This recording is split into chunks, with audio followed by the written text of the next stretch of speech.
This is the industrial side. Most industrial businesses are either won or lost in the day-to-day operations. These are conversations with the operators who run these firms, talking about how they run them, what works, and what doesn't. All right, Rob Trepa, thank you for joining me today.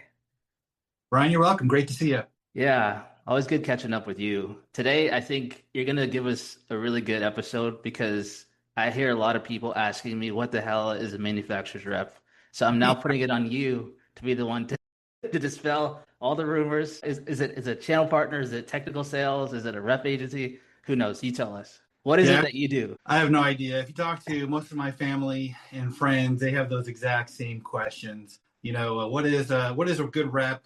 What do they do? And I think at the end of the day, a rep opens up new revenue streams for their partner companies through meetings and calls and emails and all this kind of the block and tackling of sales. So really, reps are typically commission-based, outside, independent salespeople that might have a couple of different products from different companies that they represent. So instead of working for a company like L3, where I pretty much started, typically you'll have between 4 and 10 to 20 companies that you might represent in a geographical area. And so do those companies have their own territory managers? Are you essentially like an outsourced version of that? Yeah, it's kind of like a mixed bag. We work with companies that are very small, say $2 to $5 million in annual sales, to very large. When I say very large, I'm about 100 million. Once you get beyond that, sometimes it can be a little hard to work with a company that big because they're so large. And then our typical interface is a regional sales manager that works direct, that's kind of given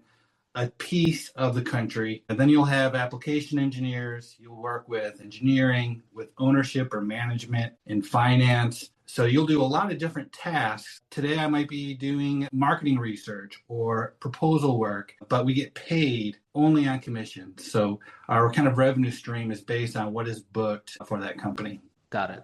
And so what does YawPitch focus on? Like, I know you have some sort of like an aerospace and defense focus, but could you go more in depth, like the kind of products that you represent? Yeah, for sure. It's definitely a kind of a moving target. It's as any business kind of changes over time.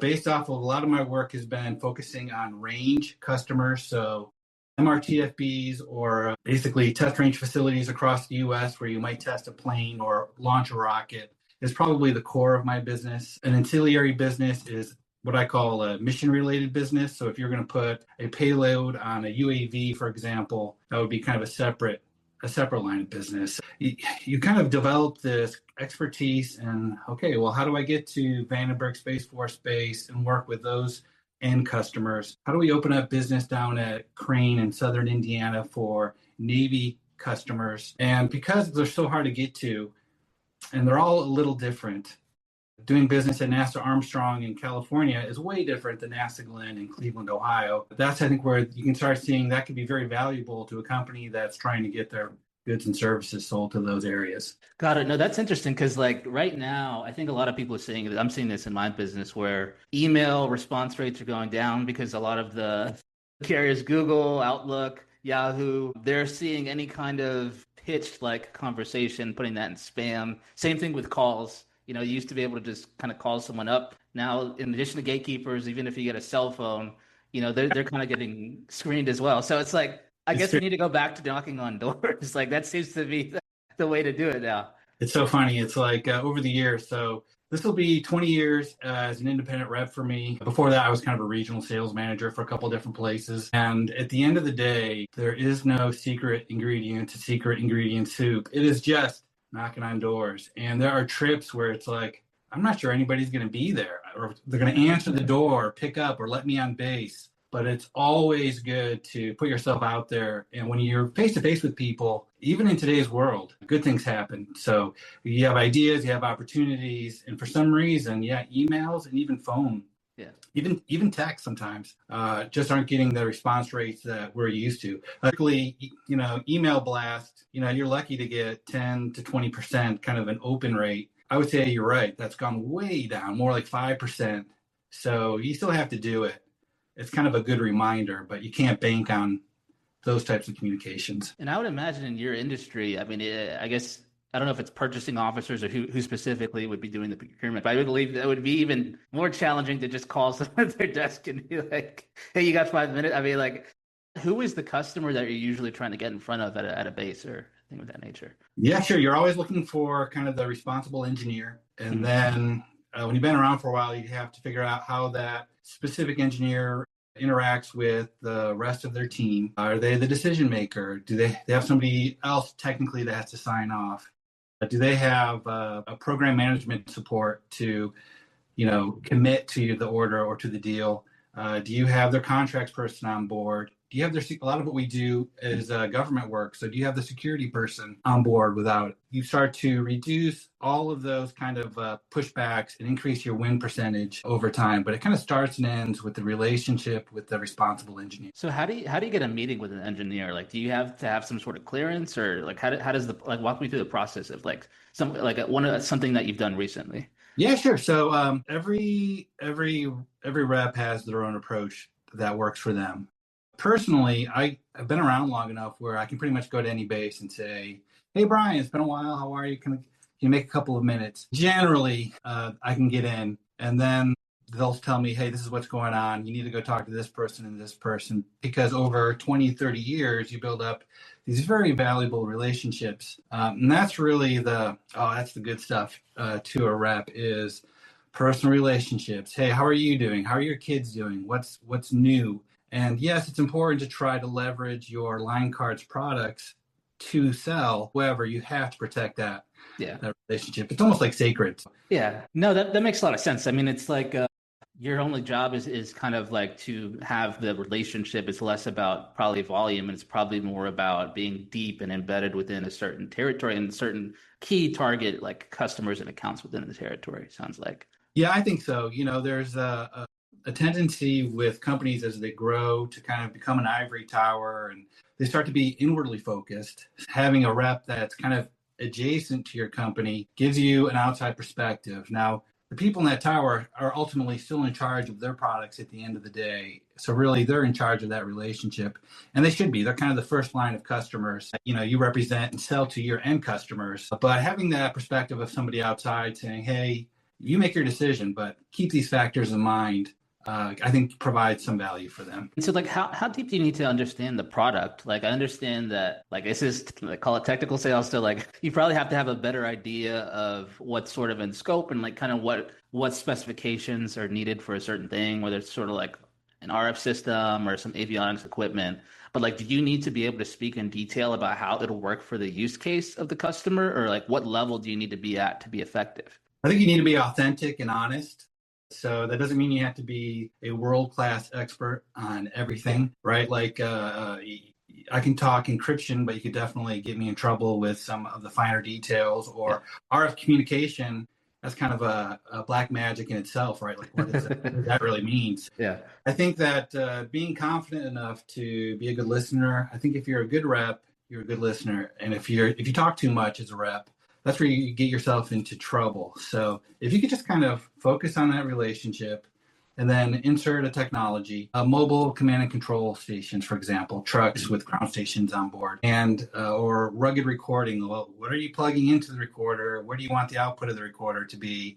You can have those kinds of discussions because there's value to that engineer on the end user side because he or she wants to make sure they're getting the products that are going to do the job. So you can kind of be their advocate as well. So it's not just buying something off the internet, but you can say, "Hey, Rob, go help me out. Make sure this is built correctly, ordered correctly, is well supported, and does the job that it's intended." Now that you don't have to get that technical, but you do pick it up over time. So are you going back and forth with the manufacturer after having these meetings to like, I guess, get deeper insight? Or are you trying to coordinate maybe a meeting between the manufacturer and the potential end customer? Or what's actually the goal of what you're doing? Yeah, for me, I found that the secret sauce that I can provide is face-to-face meetings. That's how I kind of stand up against modern technology. Be in the car, we're going to go here, we're going to spend a couple of days a week and see who we can talk to because you can't duplicate that experience. Yeah. So that's what I do. Now, I always try to hook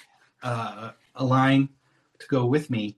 That's typically the regional sales manager 9 times out of 10, but that could scale up if for whatever reason it catches the interest of management, pretty soon that could be 3, 4, 5, 6 people on that trip with you, which is great. But from a logistics standpoint and managing the quality of a meeting, that it kind of like multiplies the complexity as you add. And then I've also had companies that, life happens. So you might have a meeting lined up for a week, and then something happens with the line. They can't make the meeting. So, but the show must go on. So you have to be prepared to represent yourself, your channel partner, your line solo. Typically you'll have somebody with you, but you have to be prepared to carry the flag yourself. Yeah. No, that's interesting. So this is kind of like a little bit like a way to differentiate between a distributor, because you would go into a meeting essentially with one product, but I understand that you have like multiple lines. So how do you decide which line you're going to represent for that specific customer? Yeah, you have to get your lines buy-in. So if there's a meeting that is for a specific technology, but I think there might be something else that might be helpful, I'll talk to my regional manager and say, hey, are you okay if at the end of the meeting I say this? And generally they are, but sometimes they're not, and you have to respect that. So you can just kind of go back and handle that independently and separately. But having a couple of different lines available kind of creates leads for the other lines. So if you are committed to the rep model, which has a couple of regional sales managers across the US and a couple of reps per each manager, you kind of see the value of cross referral, but you have to do it correctly, and you can't be a jerk about it. You've got to, you have to be careful, but yeah, it's kind of complicated. I mean, like, I guess, if I'm the rep, we're in a conversation and I bring you along and they're pointing out pain points or objections to you. And I'm like, well, I know this guy, Chris, he's got this other product. He's going to solve all your issues. Rob, only step outside for a minute. I guess there's like a conflict of interest almost, especially like you don't want to hurt a relationship with one line card. And especially if you've had at least one meeting with the potential prospect, like that's like, how do you navigate that? Yeah, I think you got to keep it for me. You have to keep it real simple. Now, a lot of rep companies that have been around for a long time are pretty sophisticated about bringing multiple people on board and representing them, even though there might be slight overlap. Because what you want, I guess from a solution standpoint, you want products that kind of slightly overlap. But myself, I don't want to go anywhere near that stuff. I want to keep it real simple, even if I don't have anything to compete for an opportunity, for example, or like your example, if my line is, for whatever reason, they're not going to go for it. Well, that's it. I have to go do something else, because once you break trust with a customer, let's say, and sell a competing product, you're never going to get that trust back. It's better to start looking, and it's better to kind of keep your approach nice and clean so that there's no conflict of interest. Now, does it happen once in a while? Does something come up in a weird way? Yes, but you don't have competing lines, number one. And then number two, you over communicate. And then three, try not to get too big of a head. So when there is an issue, you talk your way through it. It's like anything else. Yeah, no, that makes a lot of sense. And so the process is you sort of identify a line that you think is good for the customer. You facilitate sort of like a roadshow, or sometimes you represent it yourself. Is the end goal to get like a purchase order that would then go back to the manufacturer? What happens? Yeah, I think you have a couple of objectives. Number one, you really want to develop those relationships that we talked about earlier. That's the good stuff. So that's the business that I'm in, is building those relationships. So there's value for me and YawPitch just by having those meetings. And then for my line customers, my line card, there's value because they're getting exposed to people that don't have the activity or the interest in going out and seeing what else is out there, generally speaking. So there's value for them too. So you want to be able to have those meetings and get those relationships. Those good feelings don't pay your mortgage. So yes, it's like, it's funny. It's like some days you're kind of like the caddy and you're carrying the clubs and you're making these recommendations to a regional sales manager to how best to close this deal. And other days, you're leading the way to close the deal. But it's a long process in my business. It could be a year or two of chasing it on the front end. You get the deal, you close the deal. Line Card builds that product, rugged recorder, a mobile truck, ships it, gets paid, and then we get paid as a rep. So you're talking at 2, 3, 4. Sometimes I've had longer years of return that's coming your way. Wow. But you want that order for sure. So what are the terms like? I guess it seems like some things have to be kind of engineered for the certain customer. So it's not like you can make a sale today and then in 30 days, like, yeah, let me get a check. Like what's the situation? What's the, like, how does that work? Yeah, industry practices are pretty unique. Now, everything is different, meaning you have to check your individual contract with each company. But generally speaking, it's almost always non-NRE. So if in your example, if there's some NRE for some custom interfaces on a recorder, generally a rep won't get paid on the NRE portion. Sometimes maybe a reduced rate. It's usually a higher on a hardware sale or a software sale. So and those can range from 5% to 10%, sometimes lower for very large orders. And then once the aligned customer gets paid, then we typically get paid 30 days after that. Typically, hardware cost, software cost, we'll get 5 to 10% on. Got it. Got it. And so my understanding is like you don't carry any inventory, obviously. Like you're facilitating the relationship, the meeting, the discussion, the purchase order. How would you like differentiate that from like a distributor? Because I think sometimes the two get like conflated. Yeah, for sure. I mean, there's been some great distributors that have been out there forever, and they're really good at what they do. I'm thinking of like some antenna distributors and some sensor distributors. They're great. You can call them up and talk about your application, and away you go. Now, a lot of those guys are, they're not traveling. They're kind of focused in a niche market or a geographic region. I guess it depends kind of what you want, what you need, and what you want. You kind of have if you were a direct sales person, you typically have in your toolbox direct employees that might be your regional sales managers. You might have some consultants that kind of get paid on a monthly retainer, and by the way, we all complain about each other, and it's okay. Everybody knows that. It's all good. We're starting a fight right now. Yeah, you got the reps, and then or some weird combination. And there's no right answer for everybody. It's you have to find the people that you can work with on both sides, and you have to find the opportunities that everybody makes money. So at the end of the day, the rule of business is it has to be good for you, me, the end customer, really the country for the marketplace that we're in, and then you can make something work and you can kind of wheel and deal. But I think that as far as a rep versus a distributor depends on what model works for you and the people that work best. One of my larger lines is Nomad GCS. They're a mobile, basically a CMOC, a connected mobile operations center company. They build from scratch containers, mobile range in a box solutions, mobile trucks, trailers, and they can all be interconnected. So think of places like White Sands where you have hundreds of square mile of range to cover. They could be a very good target for an application like that. But because of the personalities at White Sands and the applications, it's tough to do as a distributor. Is it impossible? I'd say yes in that case. However, if I was doing a module, when I say a simple sensor, relatively smaller sensor that might measure pressure or temperature, I think some technologies lend themselves to the distributor model just fine. Others that are a little more complicated, harder sale, bigger system type sale,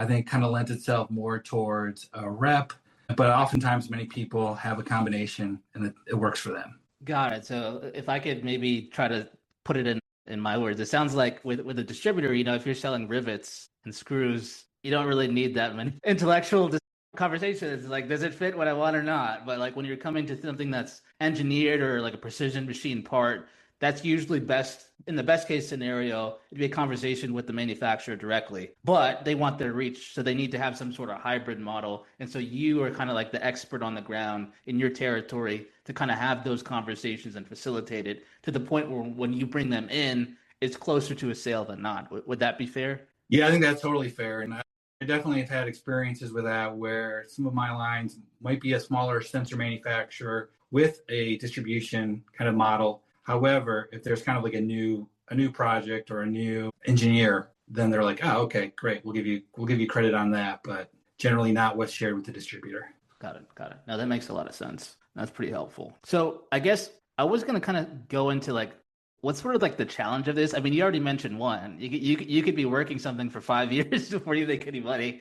So working capital must be a pain. But yeah, just like what are some of like the complexities of just being a manufacturer's rep? Startup costs for that exact reason. You have to You have to sit down with your internal team, your wife and kids, and say, hey guys, this is the plan. And yeah, there's one particular job that has been going on for 5 years now. And my wife says, how's it going? I said, this is the year. And you have to have that outlet, and you do what you can, but there's only so much you can control. So I think it's that plan ahead of time to know, hey, it might be a year or two, and then you kind of get better at managing your cash flow. And then it's kind of weird, with COVID, it was kind of a game changer for me. I was focused on the Great Lakes states, anywhere I could drive to around me. But with COVID, started reaching back to some of my older customers across the country, really. So I have 2 books of business, one that's local and a larger kind of sale around the country. And you just have to manage those costs and what you're doing and your workload, your line card. I think it's easy to get yourself overextended if you're by yourself or if you have 20 reps. I think a challenge is oftentimes your contact with a line company. So one of my companies is Ampex Data Systems. They do rugged computers, rugged recorders, video compression, encryption. So you might put those behind like a camera on a UAV, for example, something like that. Just knowing what you're doing is good for that regional sales manager, but there's a whole company of manufacturing, contracts, accounting, executive team, maybe ownership that don't really know what you're doing day in and day out, right? So then suddenly once you're successful, they're like, why are we sending this guy some checks? So, managing those contracts and the relationships and saying, hey, we need to are you still good? I'm good. Are you good? Oh, I'm not. And talking about it, I think is really, really important. I try to make it really simple. And at the end of the year, I take a look at all my agreements. I try to circle up with everybody and I said, okay, how are we doing? How did we do? What do we have to change next year? What do we have to improve on? Do we have to part ways? Do we not? Just to have a good, candid conversation and making sure as best as you can, those agreements are aligned. I think there are agreements, and this goes both ways. If you were aligned, you're going to hire a rep. How do you know they can do what you think they can do or what they tell you can do? You really don't know until you try it. Right. And you get in and you roll up your sleeves and you do your weekly calls and you go to your meetings and then you do your forecasting. And then, it's kind of like a football coach. It takes a little while before you get the new coach to produce. So you're year and a half, 2 years, if that was the right call or not. And I think that goes both ways. So it starts with, hey, do I like this person? Are they trustworthy? Am I likable? Am I trustworthy? Is there an opportunity you guys can both see? Then you say, okay, let's give it a shot. And then you have to communicate and say, once you realize it, a year and a half or 2 years, either way, rip off that Band-Aid, say thanks. And sometimes that happens. You might have the best person. Oh, Brian's the best. This technology is great. We can go here, here, and here, and everything's lined up. You go, and crickets.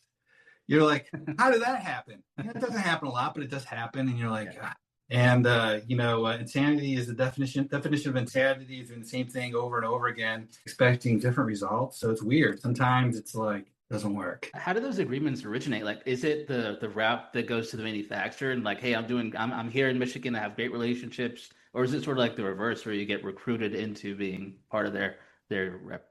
It's a little bit of both. It's first, when you first start up, you're kind of talking to everybody you can to promote yourself and your company. I worked at L3 in San Diego, so I spent a lot of time talking to my boss at the time with my plants. I didn't spring anything on him.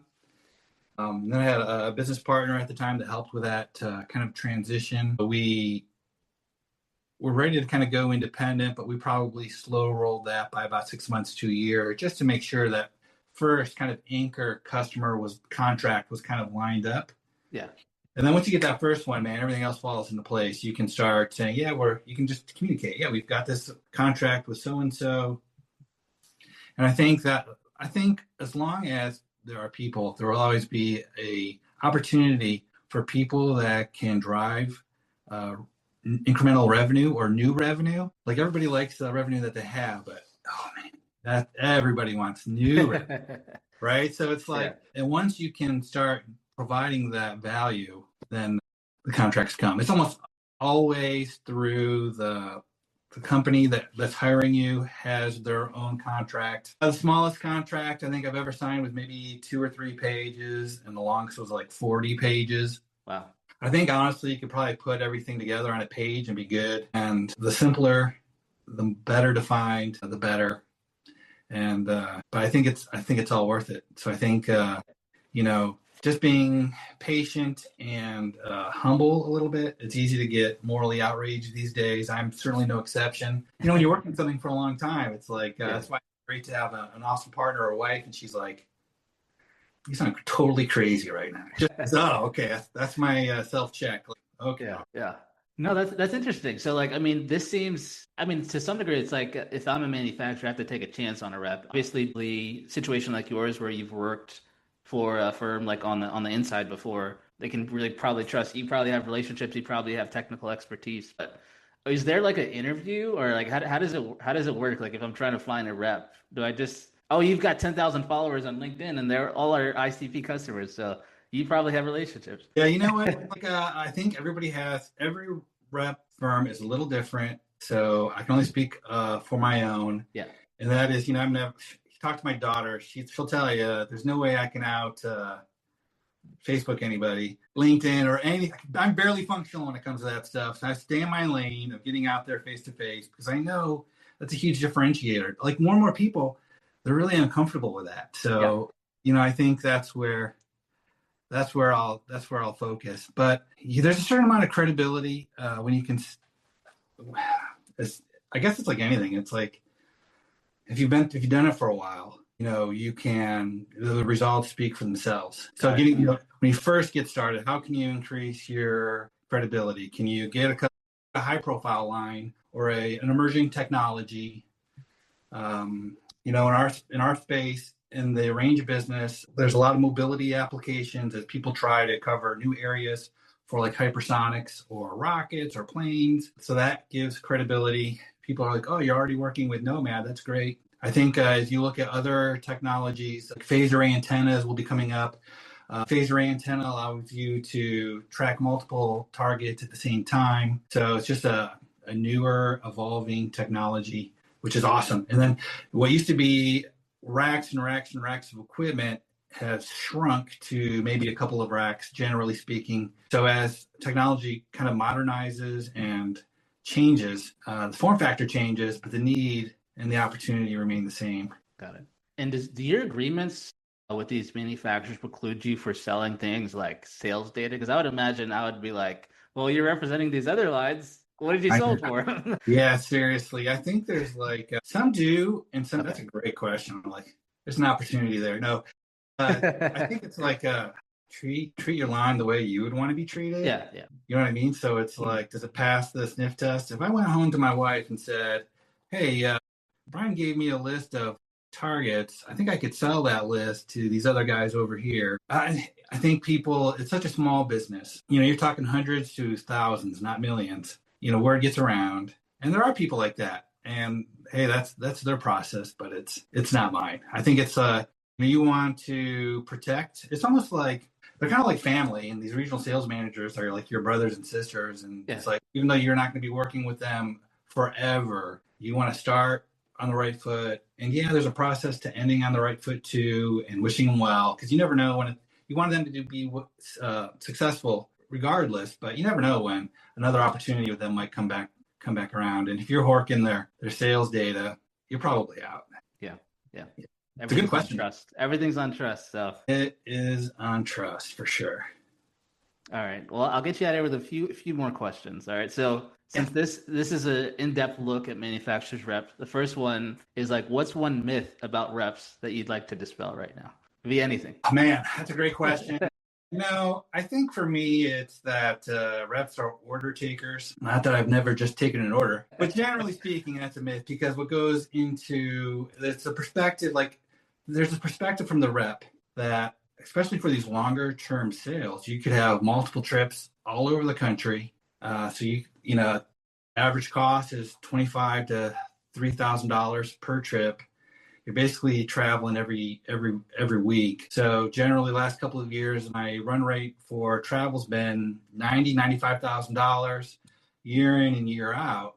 Okay, so when there is an order and a commission check, from a controller standpoint, yes, that is a big commission check. However, there's been a lot of work and expense that your reps pay for on their own. And now most rep companies are kind of a local area. So, they're driving to, for me, Detroit, maybe to Dayton. That's about it. But for me, I cover the country, so my expenses are going to be way, way up. So I think the myth is that reps are order takers, because there's a lot that goes into those deals for sure. Yeah. And then along those lines, I mean, like, what would you say would be like your one piece of advice if you're no longer a manufacturer's rep, you're now some sort of consultant, and you're doing a mitigation, like a therapy almost, mediation between manufacturers and buyers. Like, what's the best way for manufacturers and buyers to work with the reps to get the most out of the relationship? I think it's to just candidly talk to them. And if you want to respond to the rep that's trying to reach out and help you, because a rep for the end customer, the buyers, it can be tremendously helpful. Like, hey, we need to get a customer service engineer out here. This box doesn't do what they thought it should do. Let's get this addressed. Let's talk about it. Let's get it worked. Let's get this RMA back quickly. Let's just check in with the end customer. Hey, Brian, how's everything? Everything good? No, I'm upset about this. Great. Let's get it worked on. Because a lot of times people will not tell you if something's wrong. Like, they won't go out of their way to tell you. You have to talk to them, and they'll say, oh yeah, have a seat. Yeah. And I think that from a manufacturer, it's as easy as stay committed to the rep model or not. It doesn't really matter, but don't do both. Make sure your agreements are in line as best as possible. It's hiring and firing a rep. It's just like a direct person. It's terrible. Yeah. It's terrible. So it's like, it's tough. You have to make this call. You have to put yourself out there and say, yeah, I'm going to hire Brian. He's a good guy. He's going to cover North Carolina for me. Yeah.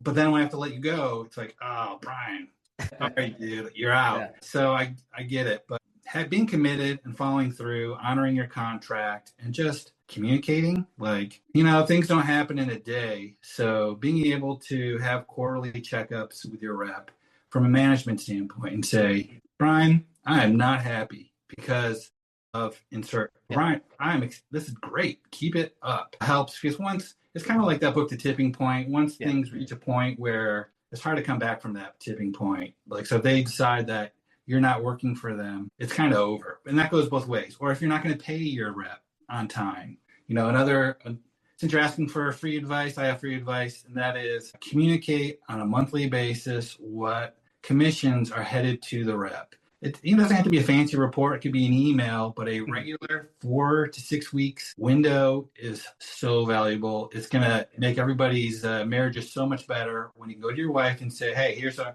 forecast of revenue coming in for the next couple of months. It's just, and it's not much extra work, but it's a perspective. And then on the flip side, I think the rep has to have a little humility. I mean, we take all the credit. Come on, we do. And that's not fair. It's a team. And sometimes when customers work with us, they have to give up some of their own commission to like share a deal. So have the humility and the respect to that, to be like, whoa, you're taking less money to work with me on this deal. Thank you, regional sales manager. Ultimately, it's only going to work if you're making money and I'm making money. So you have to be as humble as you can be sometimes. And I certainly struggle with it at times, but I love what I do. Yeah.